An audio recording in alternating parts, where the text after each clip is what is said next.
तुमने ऐसा सोचा भी कैसे? तुम इस भांति वासुदेव को वश में कर लोगे? सत्य को पहचानो मित्र, अपने नेत्र खोलो। नेत्र तो तुम्हारे बंद है मित्र। ये छलिया कोई अवतार नहीं है, केवल मायावी है। शांति सभा में जो कुछ भी घटित हुआ केवल इस छलिए की माया थी। माया थी वो।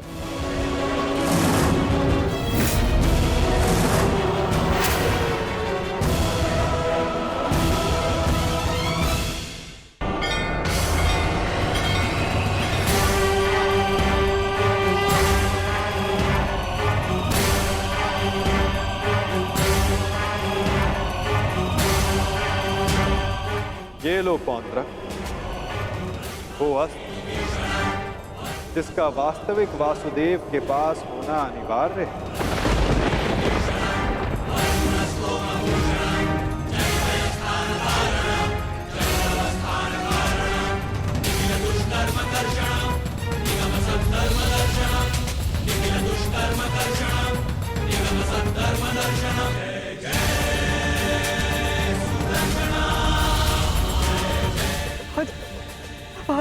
आओ। शीघ्र आओ।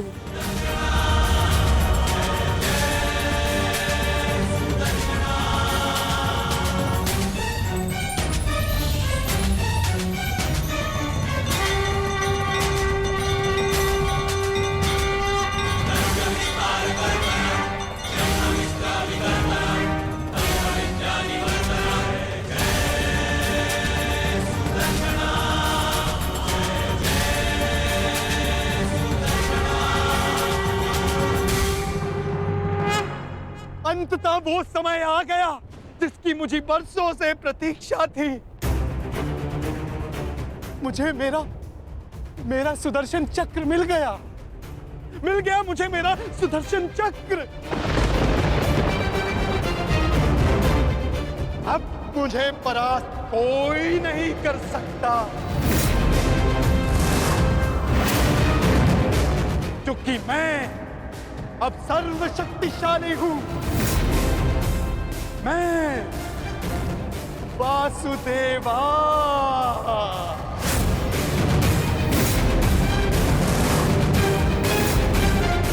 सुदर्शन चक्रधारी पौंड्रक वासुदेव।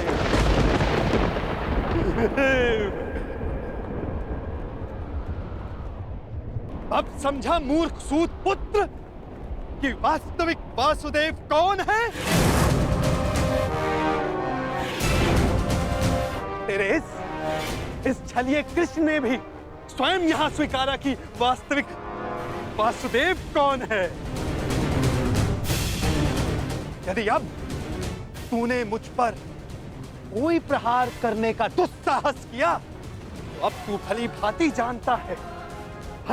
जानता है कि मुझसे बुरा और कोई नहीं होगा। क्षण भर में वध कर दूंगा तेरा।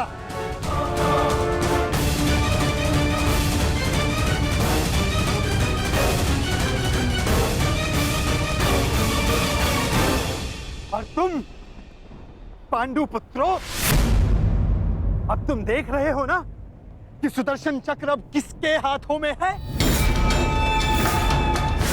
मेरे वास्तविक वासुदेव के हाथों में है ये सुदर्शन चक्र। अब तुम सब मेरी पूजा करो, क्योंकि मैं ही वास्तविक वासुदेव हूं।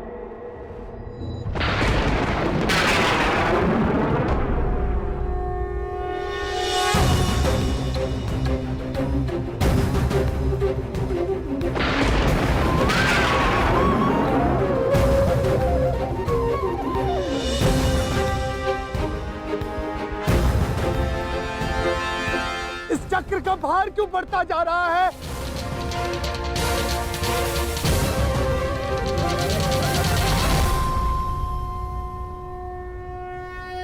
दुर्योधन, ये चक्र भारी होता जा रहा है।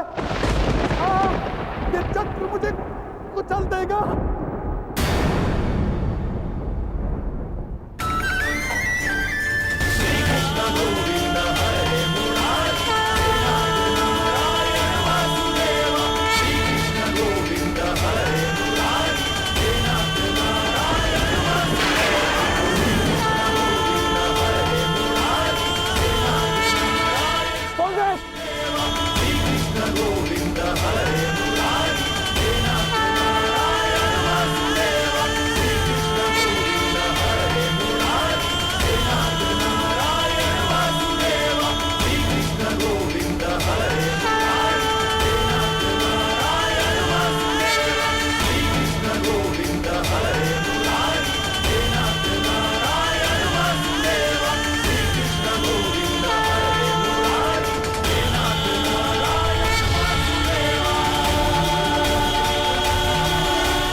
ये क्या किया आपने?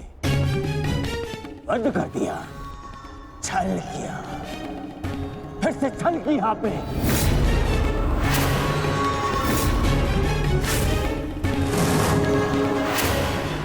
ये उचित नहीं किया आपने वासुदेव, नहीं किया उचित। शांत दुर्योधन।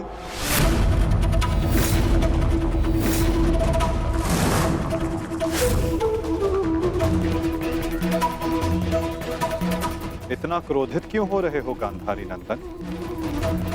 मैंने तो तुम्हारे मित्र को वो दिया जो वो मुझसे मांग रहा था। अब वो उसका भार नहीं सह पाया, ये मेरा दोष नहीं। औंद्रक ने अपनी मृत्यु का आवाहन स्वयं किया था दुर्योधन, और इसके लिए तुम्हें आक्रोश में आने की कोई आवश्यकता नहीं। क्रोध नहीं आएगा, क्रोध आना आवश्यक है। तुम्हें देखकर, इन पांडवों को देखकर, तुम्हारा छल देखकर,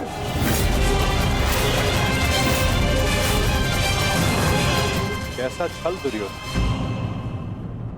तुम्हारा मित्र पौंद्रक मेरा वेश धारण करता रहा, वो मेरी शक्ति, मुझे मिले सम्मान से आकर्षित हुआ।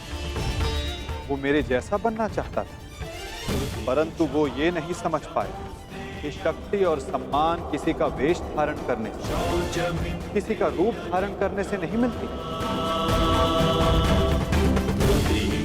शक्ति और सम्मान मिलता है परिश्रम से, कर्मों से।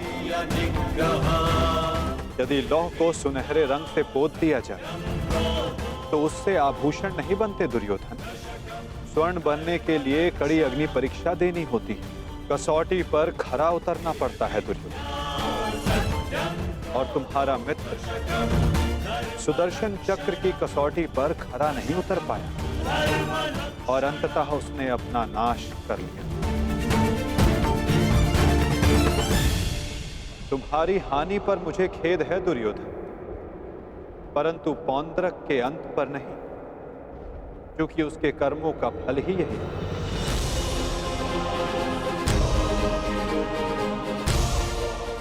अब आज्ञा दे युवराज।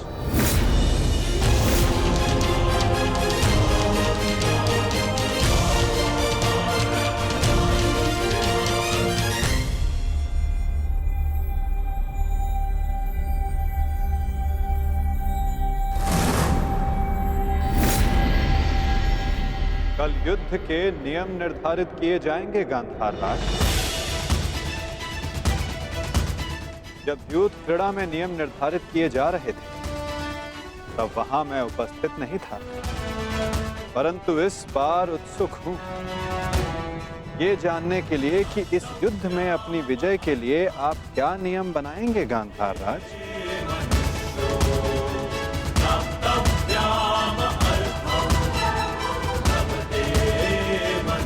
कल के सूर्य उदय की प्रतीक्षा रहेगी मुझे।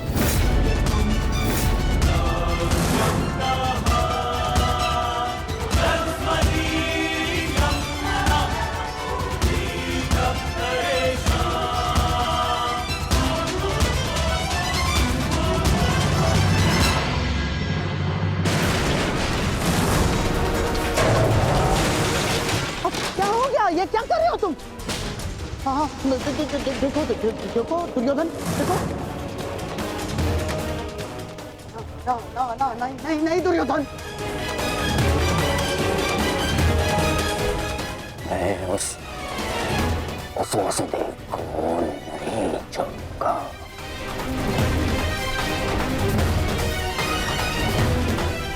ना दुर्योधन को नहीं छोड़ूंगा। ये क्या कर रहे हो? क्या कर रहे हो तुम दुर्योधन? ईश्वर के लिए शांत हो जाओ। देखो कुछ नहीं होगा, मैं बता रहा हूँ, विश्वास रखो मुझ पर।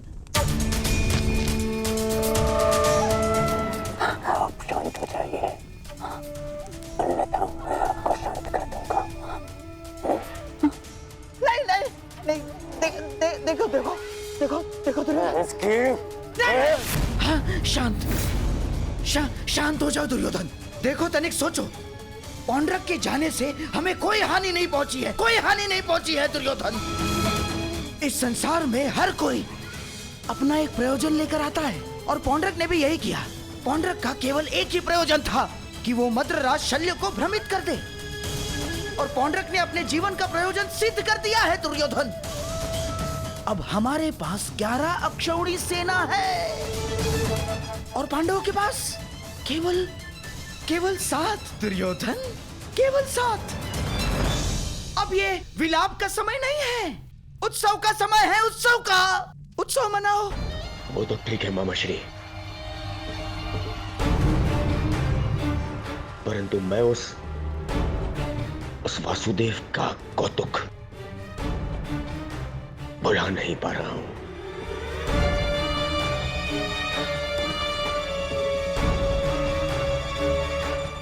हाँ हाँ, देखो सब ठीक हो जाएगा दुर्योधन। हाँ?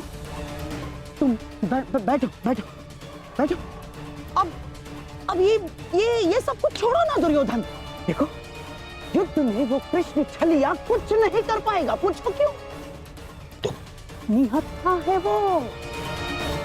अब इस समय हमारा पक्ष सबल है, हमारा पक्ष, और पासा हमारे हाथ में है दुर्योधन, हमारे हाथ में। कैसा पासा? अब देखो कल युद्ध के नियम निर्धारित किए जाएंगे। ऐसे नियम बनाऊंगा कि पांडव पक्ष आ जाएगा, और फिर वो छलिया कुछ नहीं कर पाएगा वो छलिया।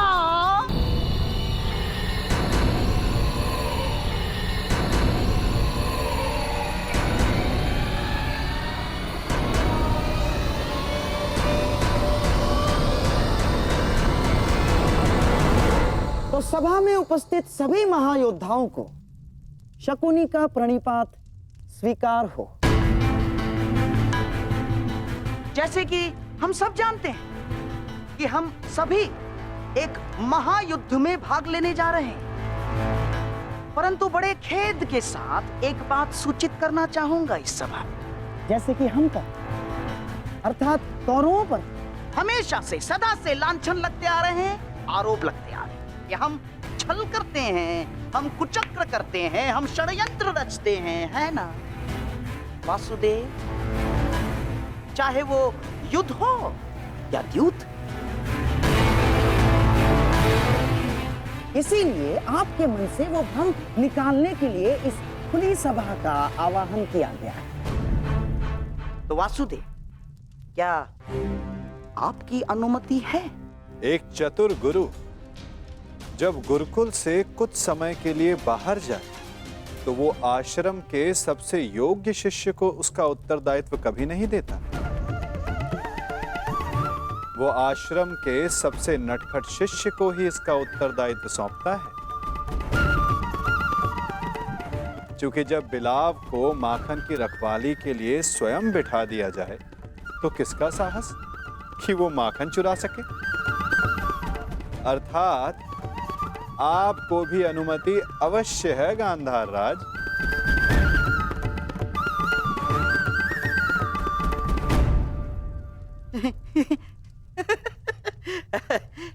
वासुदेव, आपका विनोद समझने में मैं असक्षम हूं। मेरे कहने का आशय मात्र केवल इतना है गांधार राज कि मैं आपके वचनों से सहमत हूं। यद्यपि युद्ध सीमा बढ़ाने या सीमा पर अतिक्रमण रोकने के लिए होता है, तो युद्ध के नियम और सीमा निश्चित कर लेना आवश्यक है। क्योंकि यही नियम, यही सीमाएं इस युद्ध को धर्म युद्ध बनाएगी। तो ये बात आप सरल मार्ग से भी बता सकते थे वासुदेव। यदि आपका भाषण समाप्त हो गया तो हम युद्ध के नियमों पर चर्चा करें। वैसे भी हमारे और आपके पक्ष की सेना के अंतर को देखते हुए ये युद्ध केवल औपचारिकता मात्र रह गया है।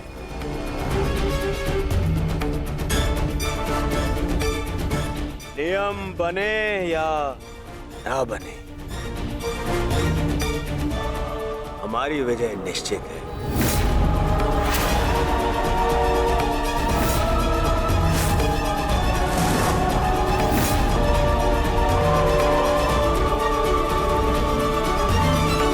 ना बने, हमारी विजय निश्चित है।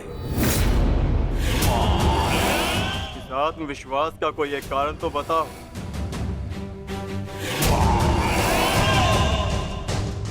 खाता दुर्योधन, एक नहीं,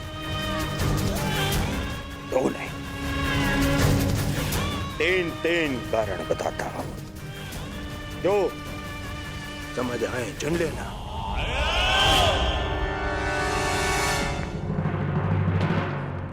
पहला कारण, पितामह भीष्म जिन्हें इच्छा मृत्यु का वरदान है।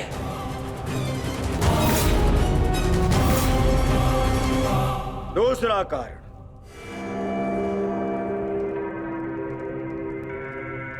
आचार्य द्रोण जिन्होंने तुम पांडवों को शस्त्र संधान की शिक्षा दी।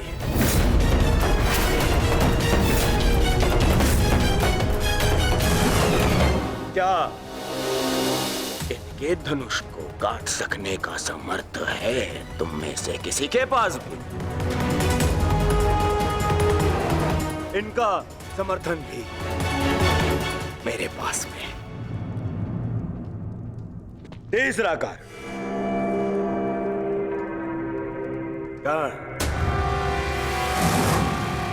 ब्रह्मास्त्र, ब्रह्मांडास्त्र और ब्रह्मशिरास्त्र जैसे अस्त्रों से सज्जित है मेरा मित्र कर्ण, जिसका बाण तुम्हें विजय प्राप्त करने नहीं देगा और जिसका कवच मुझे पराजित नहीं होने देगा।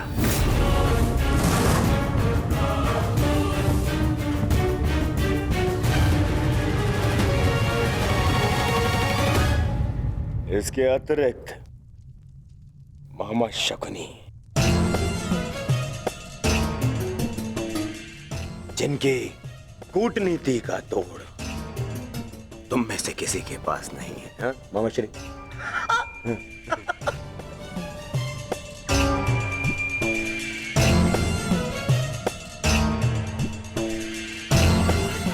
भद्रराज शैल्य, नारायणी सेना। अब अरे ये तो 3 से अधिक कारण हो गए, है ना अर्जुन? जिसके पास इतने सारे कारण हो उसे कौन पराजित कर सकता है?